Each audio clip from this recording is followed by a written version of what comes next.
서로 인사하십니다. 주의 이름으로 사랑합니다. 할렐루야.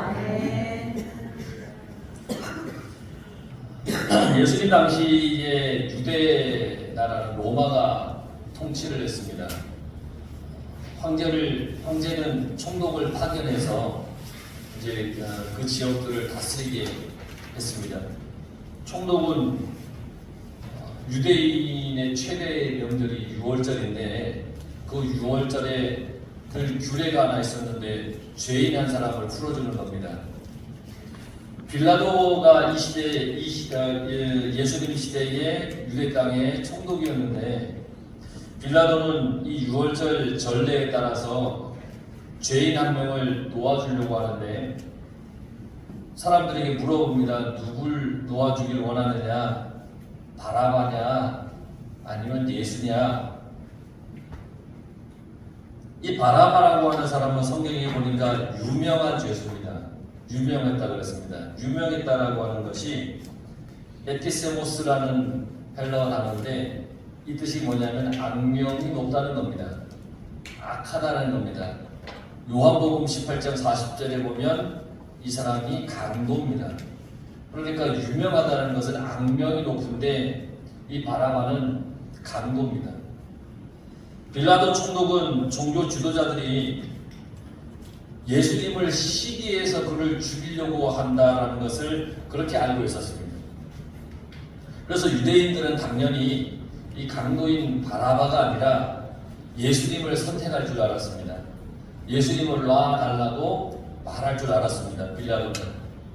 그런데 보십시오. 19절에 총독이 재판석에 앉았을 때 그의 아내가 사람을 보내어 이르되 저 옳은 사람에게 아무 상관하지 마옵소서. 오늘 꿈에 내가 그 사람으로 인하여 애를 많이 태웠나이다. 빌라도 총독이 재판석에 앉아 있습니다. 이제 재판을 하려고 앉아 있는데 그 빌라도의 아내가 예수님은 옳은 사람입니다. 그러면서 예수님의 일에 대해서 관여하지 말라고 전가를 보냅니다. 남편에게. 아무래도 저 예수는 옳은 사람인데 왜 저 사람들이 사형을 시키라고 하는지 모르겠다. 빌라도 당신은 그 예수님의 일에 관여하지 마십시오. 절대. 저 사람은 죄인이 아닙니다. 이 아내가 남편인 빌라도에게 그렇게 전가를 보냈습니다. 꿈을 통해서 어떤 계시를 받았는데 그래서 큰 두려움을 느낀 거예요. 저분을 저렇게 사형에 처해서는 안 되는데 뭐 그런 어떤 꿈속에 어떤 계시를 받은 거죠. 빌라도 총독의 아내가 영적인 느낌을 받은 것 같아요. 꿈을 통해서. 예수님은 옳은 사람이라는 거예요. 나쁜 사람이 아니라는 거예요. 그래서 남편을 말리는 겁니다. 근데 20절에 보세요. 대제사장들과 장로들이 무리를 보내어 바라바를 달라 하게 하고 예수를 죽이자 하게 하였더니 빌라도 총독이 예수님을 사형시키기에 주저하고 있고 때마침 그 아내가 전가를 보내서 예수님 일에 대해서 관여하지 마세요. 그렇게 얘기를 했습니다. 근데 그때에 대제사장들과 장로들이 무리를 보냈다 그랬습니다. 보냈다라고 하는 말은 그 원어의 뜻이 뭐냐면 선동하다라는 뜻입니다. 그러니까 이 무리들을 선동시킨 거예요. 선동한다라는 것은 뭐 그닥 좋은 일은 아니겠죠? 선동을 했습니다. 그리고 바라바를 달라 하고 예수를 죽이라고 요구하라고 그렇게 무리들을 선동시킨 겁니다. 빌라도는 주저하고 있고 그의 아내는 빌라도에게 예수님의 일에 대해서 관여하지 말라고 그랬는데 대제사장들과 장로들은 그 유대의 사람들을 선동해서 바라바를 살려주고 예수를 죽이라고 하라고 뒤에서 자꾸 그렇게 선동을 했다는 겁니다. 그러니까 21절에서 22절에 보면 빌라도 총독이 다시 물어봅니다. 둘 중 누구를 놓아주길 원합니까? 그러니까 사람들이 바라바입니다. 저 강도 살인자를 놓아달라는 겁니다. 그러면 내가 예수를 어떻게 해야 될까요? 하고 물어보니까 그 사람들이 십자가에 못 박혀 죽이십시오 라고 얘기를 했습니다. 빌라도 총독은 아내의 말을 듣고 또 자기가 예수님을 이렇게 신문해 보았더니 예수님에게는 죄가 없다는 것을 알았습니다. 예수님이 죄가 없는 겁니다. 그래서 빌라도 마음속에는 예수님을 풀어주고 싶은 겁니다. 그런데 그 고인 무리들이 바라바를 요구하고 있습니다. 예수냐 바라바냐, 이 선택의 문제는 그 당시에 유대인들의 국한된 문제만은 아닙니다. 오늘날 우리 인생에도 마찬가지입니다. 우리에게도 마찬가지예요. 예수냐 바라바냐, 내가 무엇을 선택하느냐에 따라서 내가 어떤 사람인지가 드러납니다. 내가 뭘 선택하느냐에 따라서 어떤 사람인지가 드러납니다. 내가 어떤 사람이냐에 따라서 선택의 대상도 달라지는 겁니다. 무엇을 선택했느냐에 따라서 신앙과 불신앙이 갈라지고 나뉘어지는 겁니다. 그 선택은 너무너무 중요합니다. 무엇을 선택해야 되느냐, 순간순간마다 어느 쪽을 선택하느냐에 따라서 우리의 신앙의 그 질이 결정이 되는 겁니다. 무엇을 선택하느냐, 어떤 걸 선택하느냐. 빌라도가 얘기를 합니다. 23절에 빌라도가 이르되 어찌미냐, 무슨 악한 일을 했느냐. 그들이 더욱 소리질러 이르되 십자가에 못 박혀야 하겠나이다 하는지라. 총독이 물어보죠. 무슨 악한 일을 했느냐. 악한 일을 한 것도 없는데 왜 그러느냐는 거죠. 물어봤어요. 예수가 악한 일도 안 했는데 왜 그러느냐. 그러니까 사람들이 더더욱 소리 지릅니다. 왜 그런지에 대한 대답은 하지 않습니다. 오직 십자가에 못 박혀야 하겠습니다 라고만 대답을 합니다. 누가복음에 보면 이 재판 과정이 상세하게 기록이 되어 있습니다. 빌라도가 대제사장들과 지도자들과 백성들을 불러놓고 말을 합니다. 무슨 말을 하느냐. 당신들은 이 사람이, 예수가 백성을 미혹한다고 해서, 잘못된 어떤 엉뚱한 말을 전한다고 해서 나에게 끌고 왔어.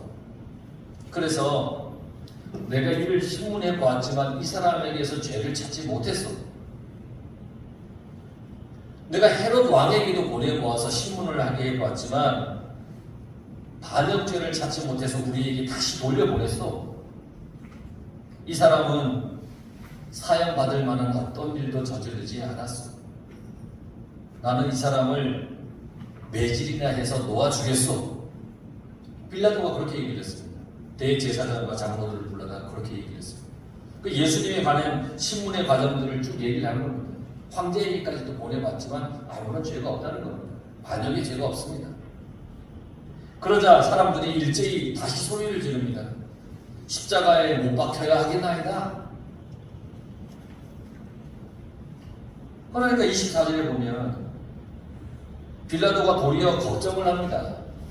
밀란이 일어날까 걱정을 합니다. 빌라도 마음속에는 예수님이 아무 죄가 없어요. 그런데 이 유대의 이 백성들이 자꾸 십자가에 못 박으라고 하면서 밀란이 일어날 정도로 예수님을 십자가에 못 박으라고 합니다. 그러니까 빌라도가 물을 가져다가 자기 손을 씻으면서 이 사람의 피에 대하여 나는 무죄하다. 당신들이 당해라. 너희가 당해라. 그렇게 얘기를 하죠. 나는 예수의 죽음에 책임이 없으니 당신들이 알아서 하시오. 한 겁니다. 빌라도는 피하고 싶은 겁니다. 그러니까 25절, 26절에 백성들이 뭐라고 얘기하는지 한번 잘 보세요. 그 피를 우리와 우리 자손에게 돌릴지어다 하거늘 이에 바라바는 그들에게 놓아주고 예수는 채찍질하고 십자가에 못 박히게 넘겨주리라. 백성들은 대답해요. 그런 걱정하지 마십시오. 나는 이 예수의 죽음에 대해서 아무 관여 안 했습니다. 나에겐 죄가 없다. 너희들이 죄를 당해라. 그러니까 그건 걱정하지 마십시오. 그런 거. 그 사람의 피에 대한 책임은 우리와 우리 자손이 질 것입니다. 이렇게 얘기를 했습니다. 무섭습니다. 이런 얘기는 무서운 얘기입니다. 그 사람에 대한, 예수에 대한 죽음을 우리와 우리 자손이 지게 되는 겁니다. 그 책임을 우리에게 돌리라는 겁니다. 자기뿐 아니라 자기 자손들에게도 돌리라는 겁니다. 여러분, 말을 함부로 하면 그 말에 대한 대가를 치르게 되어 있습니다. 빌라도는 바라바를 놓아주고 예수님을 채찍질한 후에 십자가에 못 박히게 넘겨주었습니다. 빌라도에게 중요한 것은요, 진실이냐 거짓이냐 그것이 아니었어요. 빌라도는 총독의 자리가 그에게 중요했어요. 자기가 앉아있는 그 권세의 자리가 중요했던 거예요. 군중들이 밀란을 일으키고 자신은 모든 것을 잃을까봐 그게 두려웠던 게 빌라도예요. 빌라도는 그 상황에서는 그럴 수밖에 없었노라고 스스로 생각했던 거예요. 이럴 수밖에 없어. 나는 뭐 예수에 대한 죄에 대한 책임이 없다고 손까지 씻었으니까 나는 뭐 이런 상황에서 이게 나의 최선이야. 그러면서 예수를 십자가에 넘겨주었습니다. 이 사건이 있은 이후 2000년이라는 시간이 지금 지났죠. 지금 우리가 바라봤을 때, 우리가 그 빌라도의 그 시대 2000년 전의 일을 이렇게 생각해 볼 때, 그가 연연했던 총독 자리는 중요한 것이 아니었어요. 중요하지 않은 것을 중요하다고 착각하다가 정말 중요한 것을 잃어버리고 말았다는 거죠.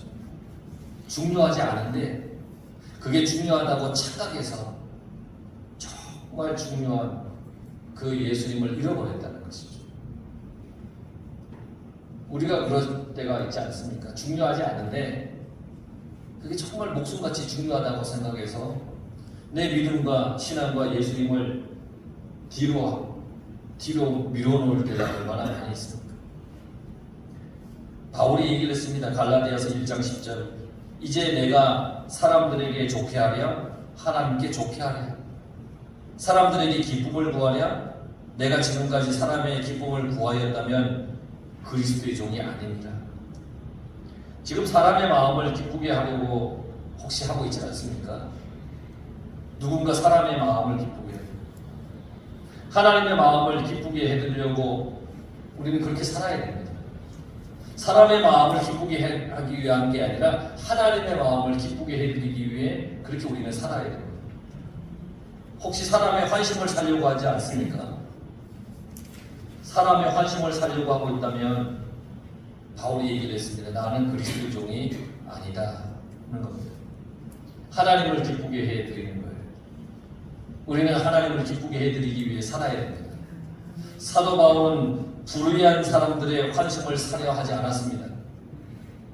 불의한 자들의 환심을 사기 위해서 진리를 버려야 하기 때문에 불의한 자들의 환심을 사려고 하지 않았습니다. 바울은 진리를 배반하고 환심을 얻기보다는 진리를 위해서 핍박받는 것을 선택했습니다. 진리를 위해 핍박받는 것. 그래서 예수님이 말씀하셨죠. 마태복음 10장 39절.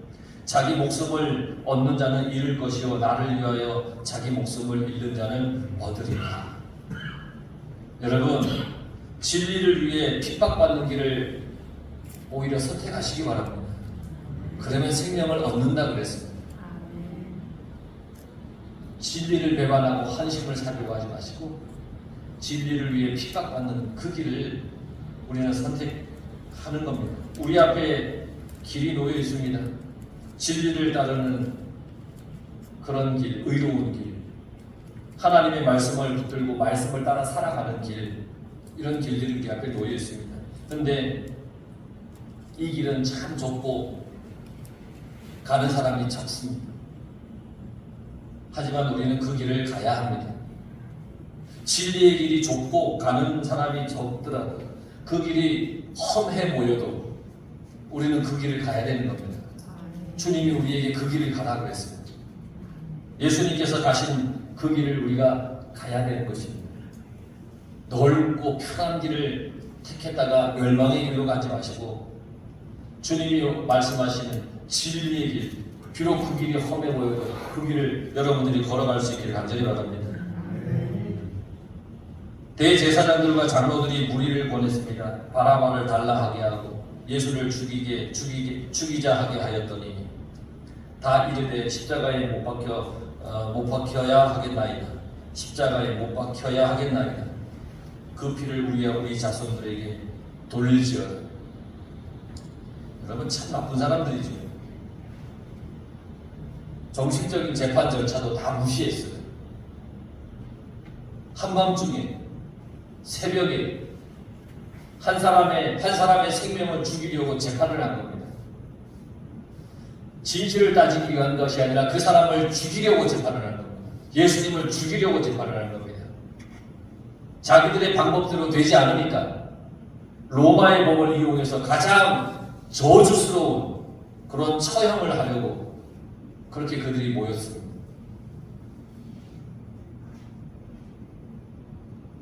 그분이 예수님입니다. 그분은 하나님의 아들입니다. 선하고 의로우신 주님이십니다. 그런데 군중들은 강도인 바라바를 살려달라고 그러고 그 예수님을 죽이라고 합니다. 이 모든 책임은 나와 우리 후손이 질 테니 예수를 죽이라고 얘기를 합니다. 지금 불의가 판을 치고 있습니다. 어느 것 하나 의로운 것이 없습니다. 어두움과 악한 세력이 지배를 합니다. 캄캄합니다. 예수님이 이런 나쁜 사람들에 의해 십자가에 달립니다. 여러분 우리가 말씀을 따라 살지요. 믿음으로 우리가 살아가지요. 그런데 불의와 비진리 때문에 힘듭니다. 때로는 농락당하기도 합니다. 믿음으로 사는 우리가 더 큰 손해를 보고 아픔을 당하기도 합니다. 핍박을 당하기도 합니다. 소망이 끊어지기도 하고요. 살맛이 나지 않기도 합니다.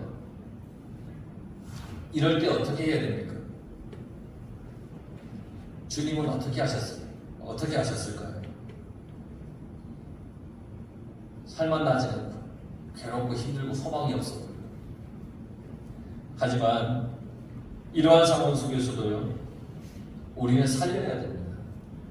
살리는 인생을 살아야 됩니다. 교회는 살리는 곳입니다. 병든 사람이 와서, 죄인이 와서 회복되는 곳이 교회입니다. 건강한 자에게는 의사가 쓸데없고 병든 자에게라야 쓸데있다 그랬습니다. 나는 의인을 부르러 온 것이 아니라 죄인을 부르러 왔다. 주님이 말씀하셨습니다. 우리들 모두 과거가 부족하죠. 그래서 예수님을 믿는 겁니다. 죄를 회개하고 거룩한 삶을 살고 싶어서 그래서 교회에 나온 겁니다. 예수님을 믿는 겁니다. 그런데 우리들은 어때요? 그렇게 나온 사람들을 그들의 과거를 들먹이고 그들의 상처를 후벼파고 그러진 않았습니까? 잘못하다 왔을 수도 있고요. 실수를 저지를 수도 있습니다. 그렇다면 우리는 어떻게 해야 됩니까? 사랑으로 권면하고 기도해 줘야 됩니다. 그걸 몰아붙이면 갈 곳이 없습니다. 고발하고 비난하며 시기하고 미워하고 업신여기며 그렇게 하면 결국 교회를 떠나가겠죠. 주님을 의지하고 싶어서 나왔는데 그 주님을 의지하지 못하게 내가 가로막는 것이 되잖아요. 교회는 서로 순응하고 온유하고 겸손해야 좋습니다. 누군가의 소리가 강하고 주장이 강하면 다툼이 생깁니다. 서로 고개를 끄덕여주고 받아주고 감싸줘야 되는 겁니다. 삐뚤어진 눈으로 보면 끝이 없는 겁니다. 이 사람을 없이 하고 바라바를 우리에게 놓아주십시오. 사람들이 얘기를 했습니다. 예수님을 없이 하고 바라바를 놓아달라는 겁니다. 예수님을 없이 하고 바라바를 놓아달라는 겁니다. 마치 교회는 다니는데 예수님이 없는 거와 똑같은 거예요. 미움과 다툼뿐, 죽이고 싸우고 용서는 없고요. 말로 죽이고 눈으로 죽이고 마음으로 죽이고 다 정죄하고 그런 거예요. 결국 무리들의 소리가 이겼습니다. 계속 꾸겨대니까 이겼습니다.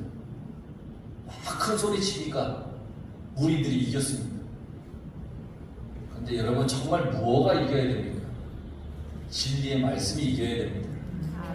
은혜와 성령의 소리가 이겨야 됩니다. 교회는 은혜와 진리, 성령의 소리가 이겨야 되는 것입니다. 사람의 소리로, 우겨대는 것으로, 큰 소리로 이기는 것이 아니라는 겁니다. 내 안에 생겨나는 성령의 소욕과 육체의 소욕 가운데 무엇가 이겨야 됩니까? 우리 속에는 늘 성령의 소욕도 있고 육체의 소욕도 서로 공존해서 서로 싸우고 있습니다. 그럼 뭐가 이겨야 됩니까? 성령의 소욕이 이겨야 합니다. 그래야 성령의 열매를 맺을 수 있는 겁니다. 거룩함이 이겨야 됩니다. 영적 성숙을 위해 늘 자신과 싸워야 됩니다. 그래, 하나님의 말씀 성령으로 진리 안에 내가 살아야 된다. 늘 자신 속에서 이 영적 싸움으로 내가 이겨나가서 성숙해야 되는 겁니다. 천국을 소유하기 위해서 허탄한 것을 버리고 영적 싸움에서 우리는 늘 승리해야 되는 겁니다. 여러분, 내가 무엇과 싸우고 있습니까? 여러분 매일매일 뭐와 싸웁니까? 뭐 때문에 힘들어하시죠? 여러분들 내 생각 지금 어디에 집중해 있습니까? 하루 종일 무슨 생각하세요? 예수님 생각? 하나님 말씀? 뭐 때문에 열심히 사시죠?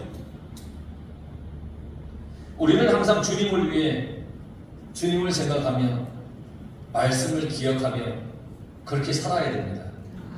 그래야 선택의 순간 주님을 선택할 수 있는 겁니다. 그래야 선택의 순간 하나님의 말씀이 기준이 되어 그걸 선택할 수 있는 겁니다.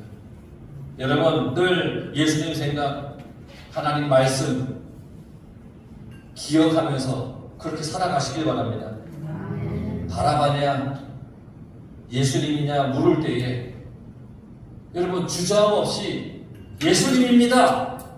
그렇게 여러분들이 선택할 수 있길 바랍니다. 아무리 무리들이, 아무리 사람들이 바라바라고 예수를 죽이고 바라바를 살리라고 해도 그게 믿음이 아니고 그게 신앙이 아니고 그게 진리가 아니기 때문에 그건 아니고 나는 예수님을 선택합니다 라고 하는 그런 주님을 선택하는 그런 여러분들의 인생이 다 될 수 있기를 축원합니다. 기도하겠습니다.